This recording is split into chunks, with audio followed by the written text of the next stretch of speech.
Marco Terugui, sociólogo y periodista de Guatemala, publicó este video del segundo día de paro nacional en este país contra el intento de golpe de Estado para impedir que Bernardo Arévalo asuma la presidencia. Hay más de 20 rutas bloqueadas. Estados Unidos afirma que no apoya la acción golpista encabezada por la Fiscalía y élites corruptas locales, a lo que el presidente Petro comentó: toda mi solidaridad al pueblo guatemalteco quien lucha contra el golpe de Estado de los corruptos. Pero de inmediato la senadora Cabal le respondió: se roban las elecciones en Brasil, en Perú, en Guatemala, en Colombia, y cuando la justicia actúa es corrupción. Mandatarios del cartel Foro de Sao Paulo, degradados por la ambición y la codicia, mueven hordas de hipnotizados que no saben que el camino que les trazan es el de su propio caldazo. Por eso vamos a ver quiénes han sido los corruptos, al menos aquí en Colombia. Comencemos con Jorge Noguera, es jefe de la campaña presidencial de Uribe, condenado por concierto para delinquir y homicidio agravado en 2007. También fue condenado por sus vínculos con grupos paramilitares. Andrés Felipe Arias es ministro de Agricultura, también del gobierno Uribe, y condenado por el escándalo de Agroingreso Seguro, por lo que fue inhabilitado por 16 años en cargos públicos y paga una condena de 17 años de prisión. Y a quien Paloma Valencia con orgullo defiende, María del Pilar Hurtado, fue directora del DAS también en el gobierno Uribe. Se encuentra al día de hoy privada de la libertad por el escándalo de las chuzadas del DAS. Fue buscada por la Organización Internacional de Policía Criminal después de que este organismo emitiera una circular roja, y condenada a 14 años de prisión por el delito de concierto para delinquir, peculado por apropiación, violación ilícita de comunicaciones, falsedad de documento público y abuso de autoridad. Sabas Pretel también fue ministro del Interior de Uribe y embajador en varios países. Fue inhabilitado y destituido por la Procuraduría por el escándalo de la Yidis política, nombre que se le dio al escándalo en el que Yidis Medina admitió que aceptó sobornos de funcionarios del gobierno Uribe a cambio de su voto favorable para el proyecto que buscaba que Álvaro Uribe aspirara a un segundo mandato presidencial. Pretel fue condenado a 6 años de prisión por corrupción, es decir, que el gobierno Uribe sobornó a varios congresistas para que aprobaran el proyecto de ley que permitía su reelección. Bernardo Moreno fue secretario general de Uribe, fue investigado por tráfico de influencias y condenado por las chuzadas del DAS y también por el escándalo de la Yidis política. Oscar Iván Zuluaga, militante del Centro Democrático, compañero de Cabal y ex candidato presidencial del uribismo, hoy está vinculado con el escándalo de Odebrecht, pues Daniel García Arizabaleta, también compañero de Cabal en el Centro Democrático, no pudo ocultar los cheques que eran girados por Odebrecht para financiar la campaña, que por cierto la senadora Cabal defendió. Y podríamos continuar, de hecho continuemos, pues no nos olvidamos de Ciro Ramírez, último investigado del Centro Democrático, acusado de hacer parte de un entramado de corrupción de la red de las marionetas, que al parecer tramitaba jugosos contratos en distintas zonas del país, liderada por el ex senador Mario Castaño, ya condenado. Creemos que por estos humildes personajes la senadora María José Pizarro le respondió a Cabal. Hablan los que impulsaron una reelección aprobada con corrupción y los que tuvieron candidato financiado por Odebrecht. La historia nos da la razón y las mayorías no se dejan engañar. Saben que los gobiernos de cambio en la región se hacen a pulso y con el cariño de la gente. Y ante las palabras de Cabal, donde critica el supuesto resultado de gobiernos de izquierda como el de Petro y Claudia López, el mismo presidente le respondió: cuando se hace la investigación de estas bandas, terminan sus jefes vinculados a líderes políticos de las extremas derechas. La senadora podría investigar para su control político el caso de Pereira.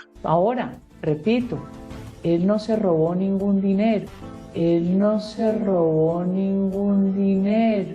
Él hizo un uso indebido de una oferta de una empresa internacional para pagarle a un tercero. ¿Que hay delito? Presumiblemente, sí, hay delito. La campaña de Santos fue 1000 veces peor con pruebas, pero ahora el que enfrenta es Oscar Iván. Oscar Iván termina generando consecuencias para todos, incluso desazón en la propia militancia. Pero él tendrá que responder individualmente como se responde por este tipo de conductas.